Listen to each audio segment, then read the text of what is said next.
হে everyone, তোমরা সবাই কেমন আছো? আশা করি ভালো আছো। তো আমরা আজকে চলে যাচ্ছি ভদ্রেশ্বর মেলা, মানে শিবরাত্রি মেলা। তো আমাদের এখানে অনেক বড় করে একটা মেলা বসে শিবরাত্রি।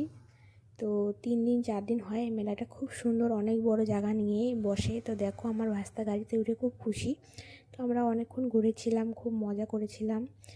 আমি, আমার যা আর আমার জায়ের বোন গিয়েছিল, আর আমার জায়ের ছেলে আর কি, আমার ভাস্তা। তো তোমরা কন্টিনিউ দেখতে থাকো, খুব ভালো লাগবে ভিডিওটা। তো এরকম ছোটো ছোটো মিনি ব্লগ দেখার জন্য আমার চ্যানেলটাকে সাবস্ক্রাইব করে রেখো, আর একটা সুন্দর কমেন্ট করে জানিও কেমন হয়েছে ভিডিওটা। তো এখন আমরা একটু খেয়ে দিয়ে তারপরে আরও ঘুরবো। তো দেখো পোজ দিচ্ছে কীভাবে। তো আমাদের খাওয়া দাওয়া ঘোরা হয়ে গেল। এখন আমরা বাড়ি যাব। বাড়ির দিকে যাওয়ার আগে ফটো তুলে নেব কয়েকটা। আর এই গাড়িটা আমার বর কিনেছিল আমার ভাইস্তার জন্য। তো দেখো, এই গাড়িটা খুব সুন্দর ধোঁয়া বের হয় পিছন দিয়ে, 1000 টাকা নিয়েছিল। তো তারপরের দিন আমি চলে যাচ্ছি আমার মায়ের সাথে জলপাইগুড়ি রিপোর্ট করার জন্য। তো দেখতে থাকো কন্টিনিউ। শুধু রক্তের সম্পর্ক হলে হয় না, দেখো আমার মা আমার ভাইস্তাকে তেল মালিশ করে দিচ্ছে। তো রাধে রাধে, আজকের জন্য এতটুকু।